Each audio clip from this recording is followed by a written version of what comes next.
К зубному врачу на прием приходит женщина, садится в кресло, открывает рот. Врач включает бормашину и говорит: «У вас там маленькая дырочка в зубе, сейчас мы ее запломбируем». Женщина неожиданно хватает врача за яйца. «Что это еще за шуточки? Доктор, мы ведь друг другу не сделаем больно, ладно?» Девушка пришла к гинекологу, разделась, села в кресло и раздвинула ноги. «Выше!» Девушка подняла ноги повыше. «Выше!» Девушка подняла еще выше. «Выше!» «Куда ж уж выше, доктор? Я уж не могу выше. Кабинет гинеколога этажом выше, а здесь парикмахерская».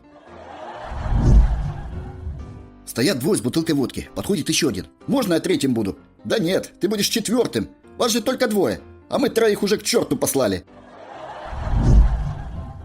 Нашел мужик в море бутылку. Ну, думает, там джин сидит, надо потереть. Трет час, трет два, трет 3 часа. Уже в конец устав, слышит скучающий голос из бутылки. «Вынь пробку, дурак!» Общаются двое. «О, сосед, да ты, я смотрю, веселый. По какому случаю праздник?» «Ну так того, сыну велосипед купил. Обмываю». «Так ты же его 3 месяца назад купил». «Сосед, не поверишь, там столько деталей». Три женщины попали в ад. Стоят они полностью голые перед Люцифером. А рядом стоит черт Василий с большим хозяйством до колена. Люцифер их спрашивает: «Сколько раз вы раздвигали ноги?» Первый отвечает: 22. «Вася, в котел ее, а ты?» 20. «Вася, в котел ее, а ты?» 2. 2? «Вася, догнать до 20 и в котел ее».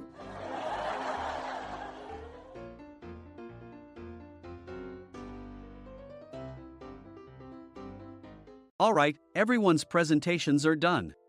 Nick, the manager, said as he tried to move the discussion forward. Excuse me, I haven't.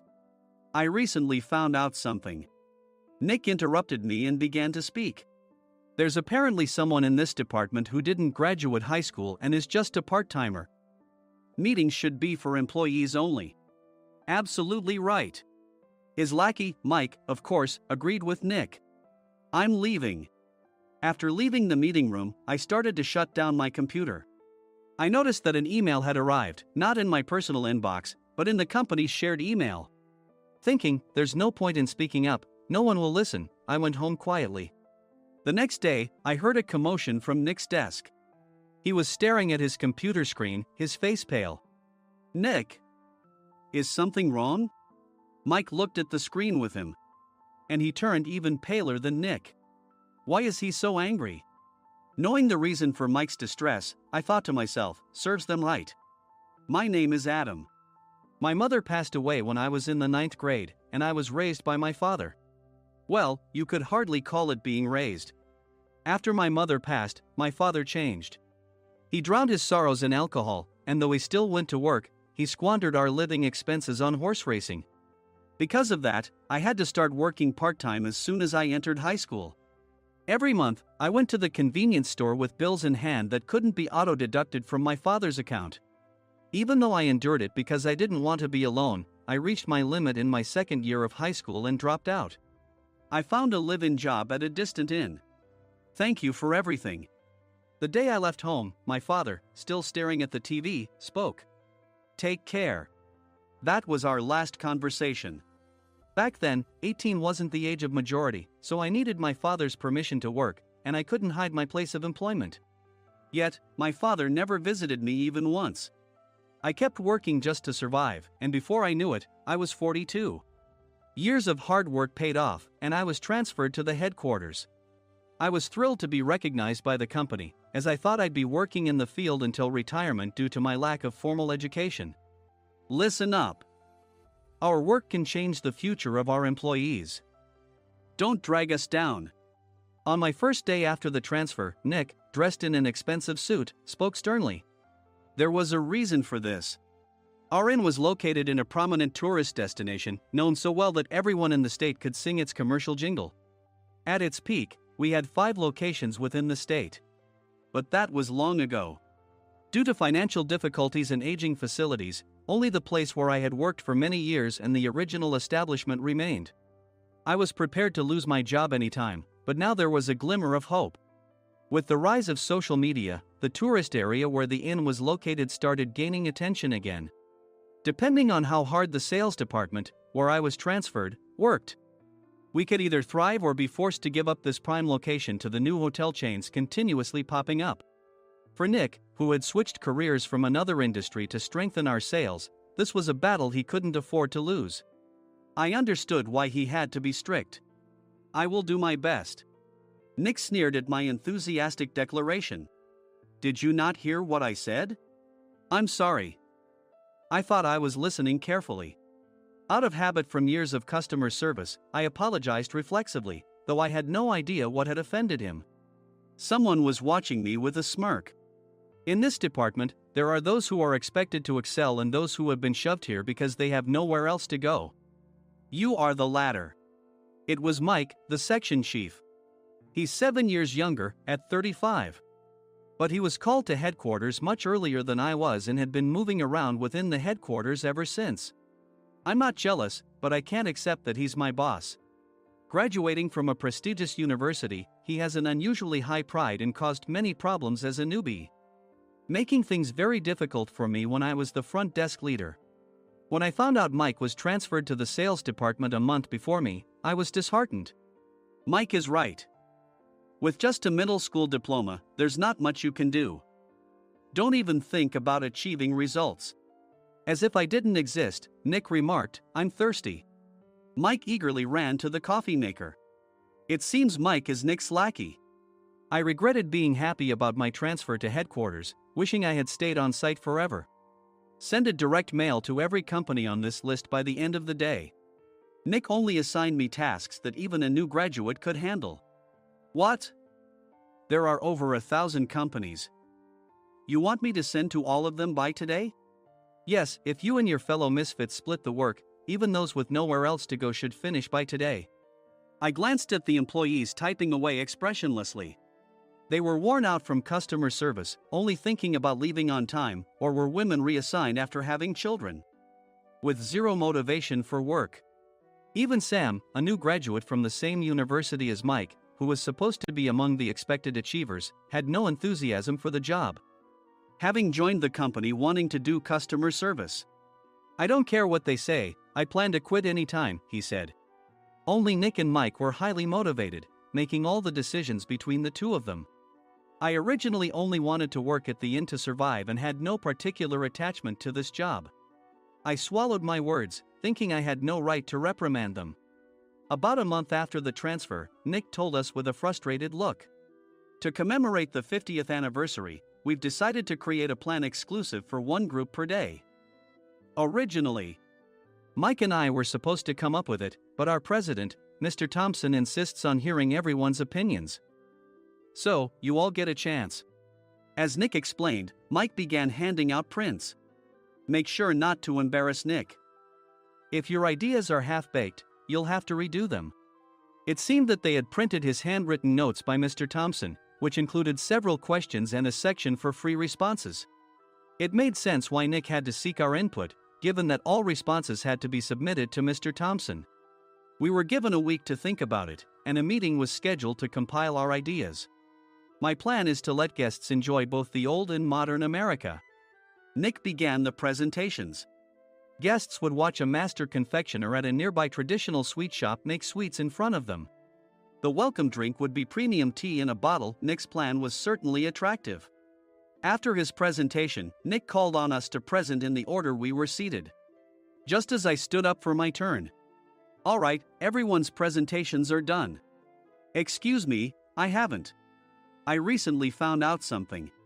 Nick interrupted me. There's someone in this department who didn't graduate high school and is just a part-timer. He was likely talking about me. I joined the company as a part-timer and was made a full-time employee when I turned 20. That was 20 years ago, so Nick and Mike probably had no chance to know until recently. Meetings should be for employees only. Absolutely right. After that, Nick kept creating opportunities to solicit everyone's opinions, purposefully excluding me from speaking. The meeting unexpectedly heated up and went past the scheduled end time. A few people asked to leave, and the discussion continued with the remaining few. Still here? Normally, you'd leave in that situation. Though I had no attachment to the job initially, hearing kind words from customers made me want to make them happier. For someone like me, with nowhere to go, the inn was my home and customer service was my life. I felt pathetic about my current self. I'm leaving. I left the conference room and started shutting down my computer. I noticed an email had arrived, not in my personal inbox, but in the company's shared email. Thinking no one would listen to what I had to say anyway, I quietly went home. The next day, while preparing the DM as instructed, I heard a commotion from Nick's desk. In his haste to stand up, he hit his knee on the desk. He stared at his computer screen, his face pale. "Nick? What's wrong?" Mike, thinking he should be the first to rush over, approached Nick while still wearing his coat. He peered at the screen with Nick. And he turned even paler than Nick. Why is he so angry? Who is responsible for this company? Nick, more irritated than ever, asked, and Mike answered without checking. Probably Sam. Sam wasn't there because he was attending a morning training session for new hires. Nick gave up on getting angry and returned his gaze to the screen. They were looking at an email that arrived right after the end of the working day yesterday. Apparently, no one, including me, had checked it before leaving. The email was from a large company that used us for their annual employee trips. The president and executives of that company also frequently used our services personally. President of the company, Mr. Mason himself, had declared that neither he nor his company would ever use our services again. Well, some companies cancel their employee trips or stop using our services due to financial struggles. Let's just move on. Mike kept wiping the sweat from his forehead with a handkerchief. Knowing why Mike was so agitated, I quietly watched their interaction. Do you know how much revenue we get from that company? We can find other guests to fill the rooms, but we'll lose the banquet costs, gift shop revenue, rental car fees, and more. Moreover, the gifts were supposed to be prepared by the traditional confectionery shop involved in Nick's proposed plan. If it's known that we incurred such a huge loss at this critical time, Nick's position in the company would be jeopardized. Nick took a deep breath, seemingly trying to calm himself. All right, Mike. Go to New York right now and apologize to Mr. Mason. What? You're coming with me, right? I have urgent work to do. I trust you, which is why I'm entrusting this to you. Please. Mike, believing Nick's sincerity, agreed with a determined look on his face, saying, yes. That's Nick for you. Even if Mike went to apologize, Nick would shift all the blame onto him if the client didn't change their mind. Well, it was Mike's fault to begin with, so it served him right. About 3 hours later, Sam answered a call from somewhere and repeatedly apologized, saying, I'm very sorry. Everyone watched to see what was happening. After ending the call, he informed Nick with a weary tone. When Mike arrived at the client's company, he only made things worse, further infuriating Mr. Mason. He was demanding, get his boss here immediately. It was no wonder Sam was exhausted, dealing with such a call right after returning from training. What is that idiot doing? All right, Adam, you're coming with me. If sacrificing Mike didn't work, then I must be next. Normally, I'd want to refuse at all costs, but I saw an opportunity in this situation. If I can be of assistance, I'd be happy to join you. I immediately followed Nick, and we flew to New York. When we introduced ourselves at the reception, it became clear how serious the situation was, as the receptionist personally escorted us to the president's office. Angry voices leaked through the door, making both Nick and me uneasy. Excuse me. I'm Nick, the supervisor. I understand my subordinate has caused you trouble, and I deeply apologize. Nick, with his experience in the corporate world, knew enough to offer an apology before excuses. However, his customer service skills left much to be desired. I sighed as I saw Mike trembling like a small dog in the corner of the room. What kind of training are you giving your subordinates? Mr. Mason glared at Nick with a red face. The intensity of his gaze made even Nick take a step back. Regrettably, I joined this company only 2 years ago and was unaware of Mike's issues. I should have identified his shortcomings sooner. Indeed. I should have realized sooner. No sensible person would come to apologize and then give a lengthy presentation on the drawbacks of not using their in. Nick froze, his mouth slightly open. Suspecting the worst, I picked up the documents that had fallen to the floor. It seemed Mike hastily prepared these documents on the plane, listing the disadvantages. Disadvantage 1, if you change the venue for the company trip, employees might suspect it's for cost-cutting reasons, leading to a negative impression. Reading it aloud half-jokingly, Nick snatched the papers from my hand and checked the contents with a furious expression. Among the stack of documents was a receipt from a nearby convenience store's copy machine. I felt a pang of dread, hoping he hadn't shown the receipt as well. What do you think he said when I asked what kind of nerve he had to do this? I'm very sorry. Faced with the dire situation, Nick must have thought there was nothing left to do but apologize. In a voice smaller than I'd ever heard from him, he uttered words of apology. He said, "I'm a Harvard graduate. I don't believe I said anything wrong." Mike! What have you done? Forgetting his plan to pin the blame on Mike, Nick yelled loudly, even in front of Mr. Mason. "I didn't do anything wrong." "You're still saying that? Look at him." Mike pointed at me with a shaking hand. "I was assigned to headquarters in my 20s and now I'm a section chief. This guy only made it to headquarters at 42. Everything I've done proves I was right. So why are we losing the contract?" Having said his piece, Mike collapsed to the floor. "Of course. You were sent there because you had nowhere else to go." Mike never expected to hear such words from someone he looked down upon. He lunged at me, and Nick hurriedly stepped in to stop him. "Mr. Thompson told me Mike is a quick thinker, and to take good care of him." There's no way he was pushed aside. "Don't make things worse here." "He didn't say quick thinker, he said only quick-witted, didn't he?" I don't remember that part." I recalled the many troubles Mike caused when he was a newbie. When Mike was on the front line, his pride was so high that he never apologized to customers. Customer service, especially in our job, doesn't work alone. It brings both good and bad situations. If the front staff or housekeepers made mistakes, or the cleaning company didn't properly clean a room, one had to apologize to the customers regardless of personal fault. Mike, in such situations, would never apologize, insisting he wasn't at fault. This often angered customers, and as the front desk leader, I frequently had to apologize on his behalf. He caused complaints and disrupted operations, which is why he was quickly moved to headquarters.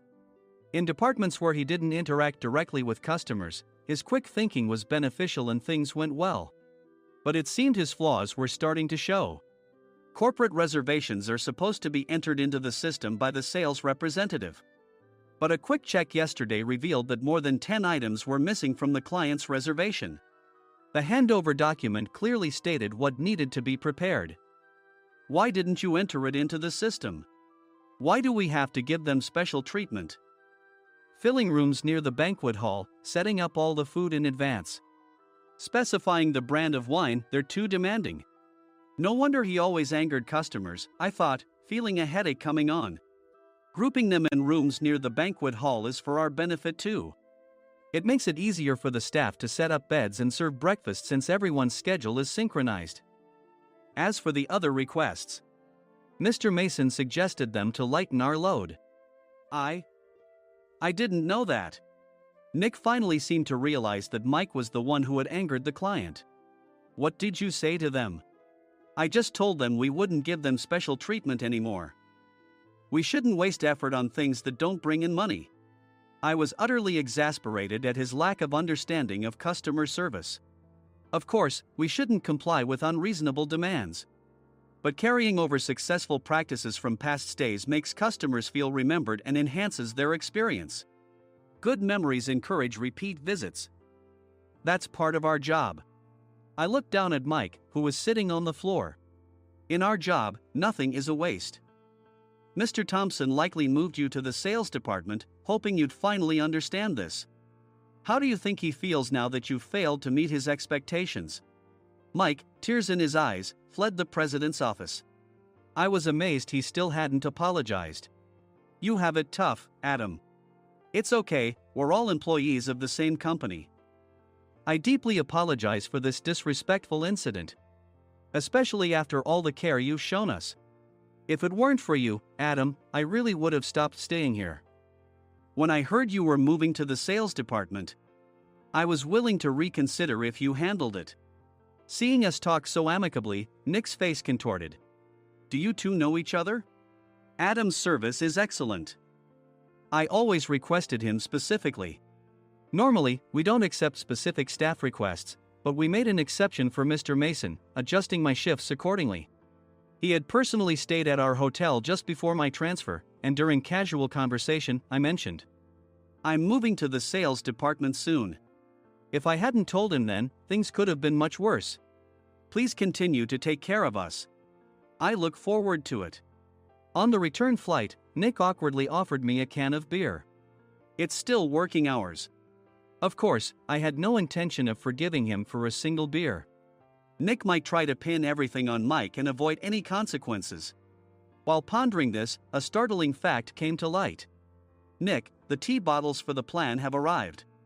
I handed Nick a bottle labeled with our inn's name. "They look good." "What are you talking about?" "These are plastic bottles. I had assumed we would use the trendy, high-end bottling tea. But what arrived were ordinary plastic bottles of tea with customized labels. The only unique aspect was the label, which had the inn's name, making it look customized. Upon further investigation, I discovered that a substantial amount of money was set to be paid to the tea company. It was priced like bottling tea. Does this plastic bottle really cost $100 each? The tea inside is specially blended for us. The extra cost is for that. Wouldn't it be better to use another tea company?